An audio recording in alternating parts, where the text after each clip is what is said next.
اب ذرا دکھائیں ذرا شاہد افریدی کا ٹویٹ ہی ہے، ذرا اسکرین شاٹ دکھائیں اس کا. اب یہ اس طرح کے ٹویٹس بہت شروع ہو گئے ہیں، میں بتاتا ہوں اس پر بھی کیا ریئیکشن ہے. شاہد افریدی صاحب نے جو بات کہی ہے، حسن صاحب ذرا وہ دکھا دیں. عام آدمی ہر روز کی ایک نئی کہانی سے تنگ آ گیا ہے، اس کا مسئلہ مہنگائی اور بے روزگاری ہے. فیصلہ سازوں سے ہاتھ جوڑ کر التماس ہے کہ آپس میں مل بیٹھ کر ملک کو اس ہیجانی کیفیت سے نکالیں. پہلے ہی بہت تماشا بن گیا ہے، اب یہ وطن مزید صدمے برداشت نہیں کر سکتا. خدا را اپنی آنے والی نسلوں اور اپنے ملک کے لیے سب ایک ہو جاؤ. غلط کہہ رہے ہو شاہد افریدی، آپ غلط کہہ رہے ہو. فیصلہ سازوں سے یہ کہو کہ جس کا مینڈیٹ ہے اس کو حکومت دیں. یہ منافقانہ سٹیٹمنٹس مت دیں. آپ ہمیں سب کو پتا ہے آپ کس کے ساتھ تھے، آپ کیا بننے جا رہے تھے. آپ ہیرو ہیں، ہم آپ کی عزت کرتے ہیں ایک سپورٹس مین کی حیثیت سے، لیکن آج آپ نے یہ منافقت کی ایک نئی داستان آپ رقم کر رہے ہیں. جس وقت یہ پی ڈی ایم مقدمے بنا رہی تھی، آج بھی صنم جاوید لاہور میں قید ہے. طیبہ راجہ کو ایک دن پہلے رہا کیا گیا. ختیجہ شاہ کے ساتھ کیا ہوا، عالیہ حمزہ کے ساتھ کیا ہوا. آج بھی پاکستان کی بیٹیاں جو ہیں وہ جیلوں میں بند ہیں. تو یہ کہو کہ میں ہاتھ جوڑ کے التجا کرتا ہوں کہ ان کو رہا کرو. یہ کہو کہ لوگوں کا مینڈیٹ مانو سب مل کر. کون سب مل کر؟ جن کو لوگ نہیں چاہتے ان کو مسلط کرنا چاہتے ہو، اور یہ ایک شوگر کوٹڈ ہمیں گند ایک دینا چاہ رہے ہو. غلط ہے یہ بات، نان سینس ہے یہ. لوگ بیوقوف نہیں بنیں گے، سب مل کر ایک ہو جاؤ. اور بھائی مینڈیٹ مانو لوگوں کا. لوگ سبوں کو نہیں ایک ہونا چاہتے. لوگوں نے ریجیکٹ کیا نواز شریف کو.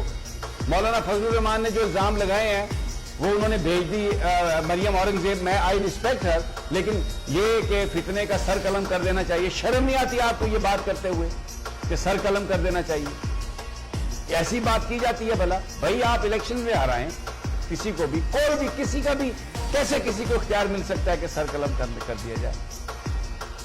نواز شریف صاحب کے بارے میں یہ بات کہے تو کیا ہم بھی اسے ٹالریٹ نہیں کریں گے؟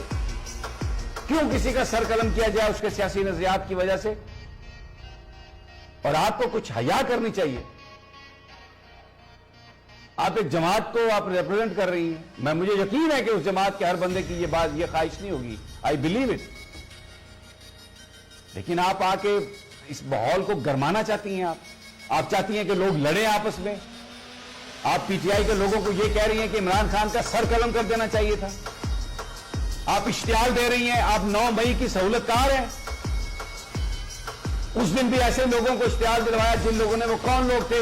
کبھی تو ہوگی نا اس ملک میں انڈیپینڈنٹ انویسٹیگیشن، اور ہم پہنچیں گے ان لوگوں کے وہاں تک جنہوں نے یہ سب کچھ پلان کیا. تو اب آپ آ گئی ہیں دوبارہ پی ٹی آئی کے لوگوں کو اشتعال دینے کے لیے کہ سر قلم کر دینا چاہیے تھا. اور اوپر سے یہ آپ کے جو ایک اس طرح کے جو لوگ ہیں، شاہد افریدی صاحب یہ کہہ رہے ہیں جناب کہ اب مزید صدمے برداشت نہیں کر سکتا، ایک ہو جاؤ. اور کیوں ایک ہو جاؤ بھائی؟ جس کا مینڈیٹ ہے اس کو دو حکومت. جس کو لوگوں نے پسند کیا. تم پچھلے 2 سال سے یہ رائٹ ڈینائی کر رہے ہو to the people of Pakistan. کبھی پی ڈی ایم بن گئی، کبھی یہ ہو گیا، کبھی وہ ہو گیا، کبھی وہ دہشت گرد ہے، کبھی اس کو پکڑ لو، اس کو مارو. کھلواڑ کیا آپ نے اس ملک میں. People are not going to accept it now. No way, people will not. کیونکہ آپ نے الیکشن کروائے ہیں، ول آف دا پبلک، اس کا آپ اس کو رسپیکٹ کرو. یہی اس ملک کا حال ہے بس. اور ہر ادارہ اپنی آئینی حدود میں کام کرے. دس از اٹ. ہمارے ادارے بہت عظیم ہیں، اور کوئی بندہ بھی کسی ادارے کے خلاف نہیں ہے.